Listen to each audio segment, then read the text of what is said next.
शाम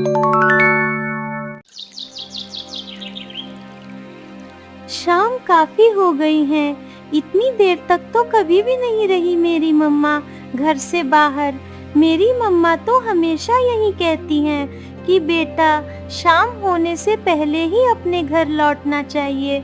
आप सब मुझे क्यों नहीं बता रहे कि मेरी मम्मा कहाँ है?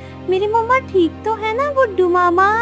आप तो साथ ही गए थे मेरी मम्मा के। प्लीज आप ही मुझे बता दीजिए कि मेरी मम्मा कहाँ है? गुड्डू कौवा, गौरी मौसी, मीठी चिड़िया और पोपट तोता सभी वहीं पास खड़े थे, लेकिन कोई भी पिंकी को कुछ नहीं बता रहे थे कि आखिर उसकी माँ कहाँ है।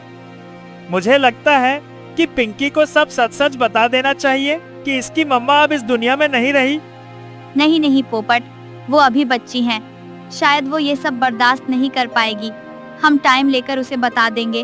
अभी के लिए उसे यही कह देते हैं कि उसकी मम्मा रास्ता भूल गई होगी, कल वापस आ जाएगी। लेकिन गौरी मौसी, फिर कल हम क्या बोलेंगे? इसे एक ना एक दिन तो पता चल ही जाएगा। तुम लोग कुछ मत कहना, कल का कल देखेंगे। पिंकी बेटा, तुम्हारी मम्मा और हम सब दाने की तलाश में दूसरे जंगल निकल गए थे और वापसी के समय तेज आंधी तूफान शुरू हो गई और तुम्हारी मम्मा रास्ता भूल गई। इसीलिए हम में से किसी को भी पता नहीं चला। तुम परेशान मत होना, वो कल लौट आएगी। हाँ पिंकी बेटा, तुम्हारी मम्मा कल सुबह होते ही आ जाएगी। और यहाँ तुम्हारे पास खाने को कोई दाना है? अगर नहीं है तो हम ला देते हैं। पिंकी अपनी मम्मा के बारे में ही सोच रही होती है और फिर तभी रोते हुए बोली, नहीं नहीं मीठी आंटी, मुझे कुछ नहीं खाना। मुझे अपनी मम्मा के पास जाना है। पिंकी किसी की भी कोई बात नहीं सुनती। वो हट करके बैठी थी कि उसे सिर्फ उसकी मम्मा चाहिए। ठीक है गौरी मौसी, अब मैं चलती हूँ। मेरे भी बच्चे मेरा घर पर इंतजार कर रहे होंगे। इतना कहकर मीठी चिड़िया वहाँ से अपने घर की ओर निकल पड़ती हैं। सभी पंछी बहुत परेशान थे कि आखिर कैसे बताए कि इसकी मम्मा को एक आदमखोर चील ने पकड़कर खा लिया है। पोपट, आज रात तुम पिंकी को अपने साथ अपने घोंसले में ले जाओ, ये अकेले में डरेगी। गौरी मौसी, आपको तो पता है कि मेरा घोंसला कितना छोटा है और मेरे 2 बच्चे भी हैं। हम तो खुद बहुत मुश्किल से अपना गुजारा करते हैं। क्यों ना आप ले जाओ? आपका घोंसला भी मेरे घोंसले से बड़ा है। इतना कहकर पोपट तोता भी अपने घर चला जाता है। अब सिर्फ गौरी मौसी और गुड्डू कौवा ही वहाँ पास खड़े थे।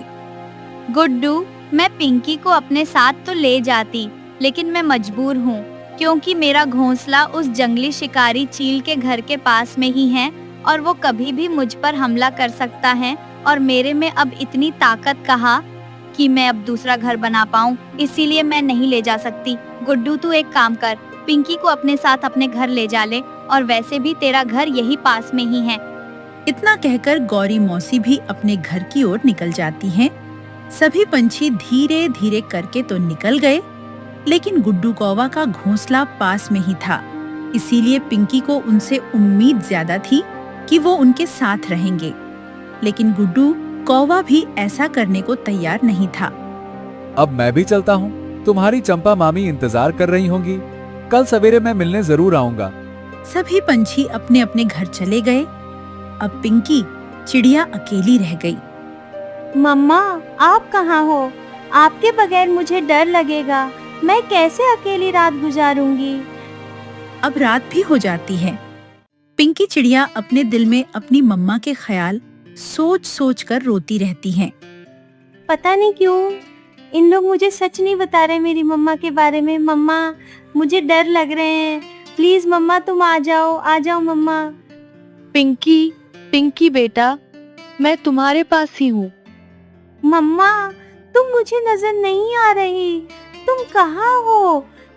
हाँ मेरी बच्ची, अब मैं तुम्हारे पास तो हूँ, लेकिन तुम्हें नजर नहीं आऊंगी। मेरी बच्ची, मुझे माफ कर दो। मैं तुम्हें इतनी छोटी उम्र में अकेले छोड़कर चली गई। मुझे एक जालिम चील ने आज खा लिया है। अब मैं इस दुनिया में नहीं रही और अब तुम्हें हौसला रखना होगा, खुद से जीना सीखना होगा। नहीं मम्मा, ऐसा मत कहो। ऐसे कैसे हो गया? अब मुझे कौन प्यार किया करेगा? कौन मुझे अपने हाथ से खाना खिलाया करेगा? एक न एक दिन तो ऐसा होना ही था पिंकी बेटा। अब मैं चलती हूँ।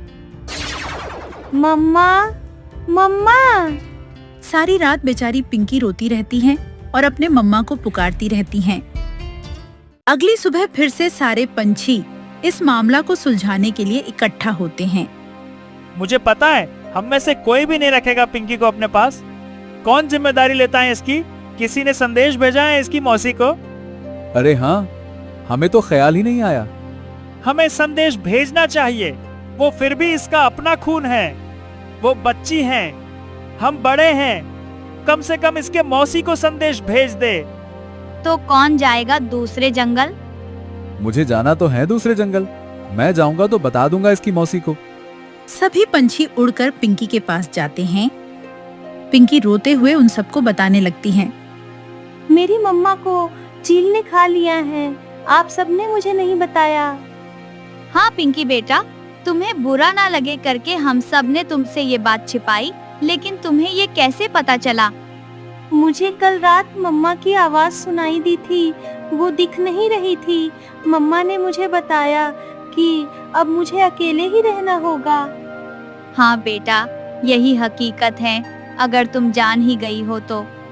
गुड्डू, अगर तू दूसरे जंगल जाने ही वाला है तो क्यों ना पिंकी को अपने साथ ले जा। वहाँ इसकी मौसी को सारी बात बता देना और पिंकी को उनके साथ छोड़कर आ जाना। हाँ, ये भी बेहतर होगा, लेकिन पिंकी से भी पूछ लेते हैं। हाँ बेटा पिंकी, तुम्हारी मौसी पास वाले जंगल में ही रहती हैं। अगर तुम कहो तो छोड़ आए हम तुम्हें। लेकिन मेरा घर, मेरी मम्मा की यादें हैं इस घर में। नहीं बेटा, जिंदगी में दुख और सुख आते रहते हैं। तुम्हारी मम्मा की यादें हर जगह तुम्हारे साथ ही होंगी। तुम अकेली नहीं रह सकती। और ये भी बात है कि हम तुम्हें अपने साथ नहीं रख सकते। जो प्यार तुम्हारी मम्मा करती थी तुमसे, वो हम में से कोई भी नहीं कर सकता, बल्कि कोई भी नहीं दे सकता। हम तो बस तसल्ली दे सकते हैं तुम्हें।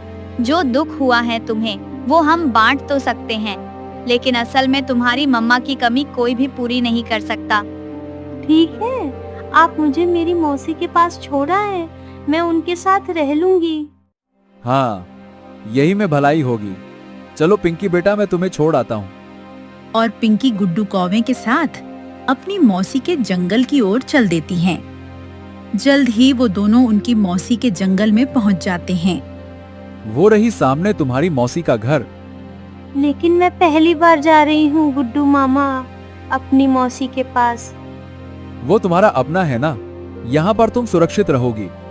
अरे अरे, क्या हुआ मेरी बच्ची? तुम ऐसे रो क्यों रही हो?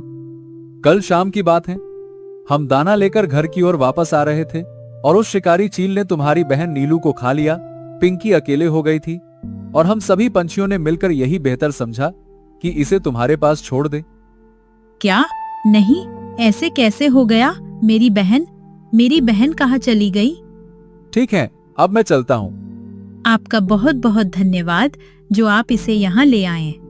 गुड्डू कौवा पिंकी को उसकी मौसी के पास छोड़कर वापस चला जाता है। बेटा, अब तुम इस घोंसले को अपना ही समझो। मेरी बहन का तो जीवन ही इतना था।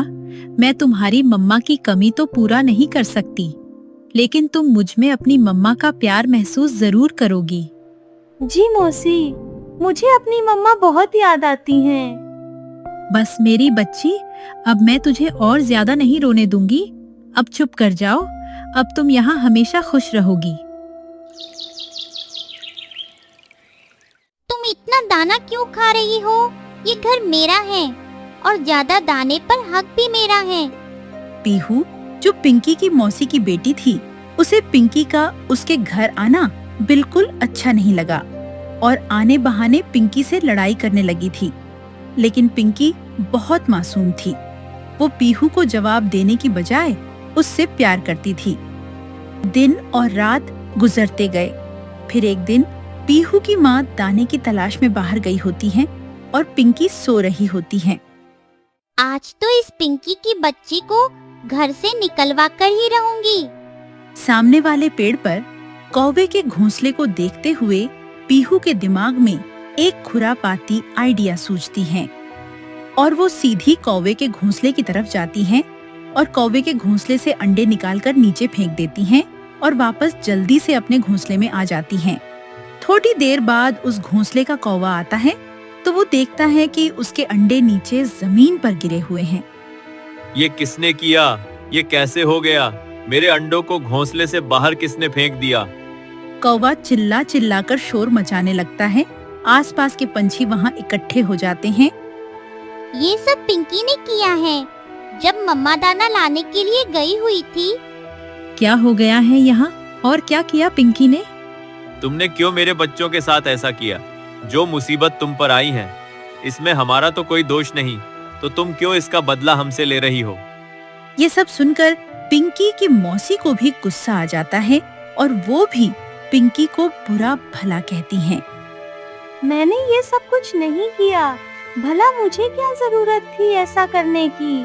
जब आप दाना लेने के लिए गए थे तब तो मैं सो रही थी घोंसले में।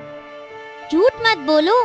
तुम्हारे आने से पहले जंगल में इस तरह का काम कभी नहीं हुआ। पिंकी ये सब सुनकर समझ जाती है कि ये सब पीहू की चालाकी है और वो शांत हो जाती है। वो अपनी सफाई में कुछ नहीं कहना चाहती क्योंकि वो जानती थी कि यहाँ पर कोई भी उसके ऊपर विश्वास नहीं करेगा। रात हो जाती है। पिंकी बहुत दुखी होती है और रोते रोते उसकी आंख लग जाती है। पिंकी, उठो पिंकी बेटा, क्या तुम मुझे सुन रही हो? हाँ माँ। मैं सब देख रही हूँ जो तुम्हारे साथ हुआ। तुम अपने घर वापस चली जाओ और खुद पर विश्वास करो। सच्चा रिश्ता सिर्फ मम्मा पापा का ही होता है। जो प्यार मम्मा पापा करते हैं अपने बच्चों से, वो कोई और नहीं कर सकता। मेरी बच्ची, तुम वापस चली जाओ। माँ, मेरे लिए बस आपकी यादें ही काफी हैं। मैं आपको जी कर दिखाऊंगी अकेली। मुझे किसी की जरूरत नहीं है। ये जंगल बहुत जालिम है। इस कहानी से हमें सीख मिलती है कि माँ बाप का रिश्ता ऐसा कीमती रिश्ता है जो कभी नहीं बदल सकता।